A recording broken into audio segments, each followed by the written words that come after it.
करूंगा, उस वक्त अल्लाह तआला मुझे सिखाएगा कि किस तरह हमदो सना बयान कर। देखिए सिफारिश करने के लिए सरदार अंबिया को क्या क्या करना पड़ रहा है, इसको अगर थोड़ा सा और जनरल अल्फाज इस्तेमाल करो तो क्या क्या पापड़ बेलने पड़ रहे हैं, कितनी मेहनत और मुशक्कत करनी पड़ रही है, तब जाके सरदार अंबिया सिफारिश कर सक रहे हैं। हमारे सामने ये तस्वीर कहां से आया कि चलते फिरते कोई भी अल्लाह को नौजुबिल्लाह कहेगा कि सिफारिश अल्लाह कबूल कर, अल्लाह माफ कर, अल्लाह बख्श दे, अल्लाह जन्नत में डाल दे। ये तस्वीर नहीं आखिरत का, इतना कड़क मामला है, इतना सख्त मामला है। फिर आप कहते हैं कि जब मैं ये अल्लाह को हमदो सना बयान करूंगा तो अल्लाह तआला मेरी सिफारिश कबूल करेगा और एक हद दे देगा, एक फिगर दे देगा, हाँ इतने लोग अब जन्नत से निकाल कर जन्नत में डाल दिए। अल्लाह तआला आप सल्लम की सिफारिश को, इसको कहते हैं इस हदीस को शिफाअत कुबरा वाली हदीस। सबसे बड़ी सिफारिश किसकी है?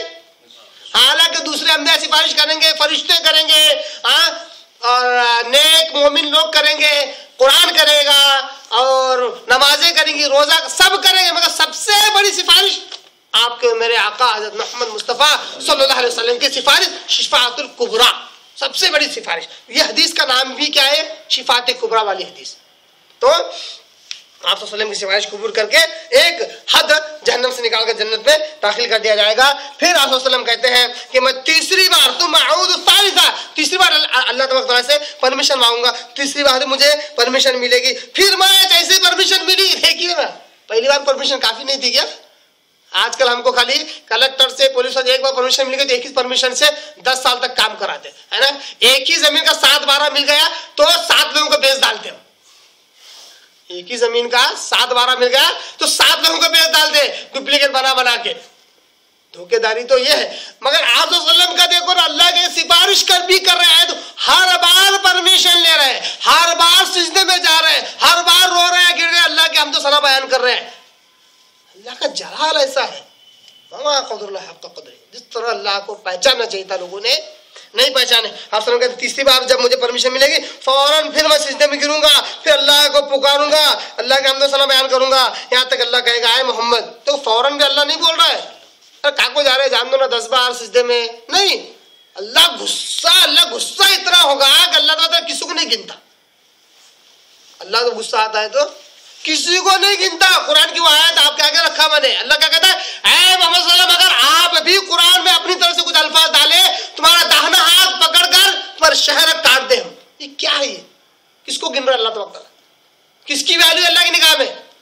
अल्लाह जब जलाल में आ जाए किसी की वैल्यू नहीं है, तभी तो वो अल्लाह है, तभी तो वो अल्लाह है। तो बहरहाल मैं यहाँ पे आप सल्लम की शान घटाना मेरा मकसद नहीं है, अल्लाह की उलू शान बतलाना मकसद है। और अल्लाह के बाद तो सबसे ज्यादा मोहब्बत करने वाले हम आप सल्लम को ही है। सबसे ज्यादा अगर जान किसी पर निछावर करे तो अल्लाह के रसूल है। और ये ईमान की अलामत है। आप सल्लम कहते हैं कोई शख्स मोमिन हो ही नहीं सकता जब तक के किसी के दिल में मेरी मोहब्बत उसके वालिदैन से, उसके औलाद से, सारी दुनिया से बढ़कर न हो जाए, वो ईमान वाला ही नहीं। ये आप सल्लम की शान है। पर ये शान गुलू होते होते अल्लाह नहीं बन सकती, अल्लाह का दर्जा नहीं मिल सकता। सबसे पहले अल्लाह का दर्जा हमें जानना। आयतुल कुर्सी से हम अल्लाह का सही तारुफ हासिल कर रहे हैं। आइए आखिरी अल्फाज। तो आप सब तीसरी बार भी मैं जब सिजदे में गिरूंगा अल्लाह खूब तारीफ बयान करूंगा, अल्लाह कहेगा अपना सर उठाओ, मांगो तुमको दिया जाएगा, कहो तुम्हारी सुनी जाएगी, शिफात करो तुम्हारी सिफारिश कबूल की जाएगी। आप सब कहते फिर मैं अपना सर उठाते अल्लाह की खूब तारीफ करूंगा उन अल्फाज से जो उस वक्त अल्लाह तआला मुझे सिखाएगा। फिर अल्लाह कहेगा कि सिफारिश करो, सिफारिश जब की जाएगी तो अल्लाह तआला एक हद मुकर्रर करेगा, उतर हद जहन्नम से निकाल कर जन्नत में दाखिल कर दिया जाएगा। उसके बाद आप सल्लम खुद कहते हैं, सही बुखारी के अल्फाज कहते हैं, हत्ता मेरा ये काम जब होगा ना, यहाँ तक के माँ यबका फिन्नार, अब आग में जहन्नम में सिर्फ वो लोग बाकी रहेंगे इल्ला मन हसबहुल कुरान, जो कुरान के हिसाब से जहन्नम में होंगे। अब्दुल आबाद कुरान के हिसाब से जो अब्दुल आबाद जहन्नम में होंगे, सिर्फ वही लोग जहन्नम में बचेंगे। ये सिफारिश और सिफात का मामला चलता रहेगा उस वक्त तक। आई वजब अलैहिल खुलूद, कि जिनके ताल्लुक से जहन्नम का इरादा, जहन्नम का पक्का फैसला हो चुका है, खुलूद हमेशा वाला फैसला हो चुका है। और तुम तला हादिल आया। आप सल्लल्लाहु अलैहि वसल्लम ने फिर ये आयत पढ़ी, असा यबअसक रब्बुका मकाम महमूदा। सूरह बनी इस्राईल आयत नंबर 79 में अल्लाह कहता है कि उम्मीद है कि अल्लाह तबारक तआला आपको उठाए और ऐसे मुकाम महमूद पर पहुंचाए जहां पर आपकी सिफारिश कबूल होगी।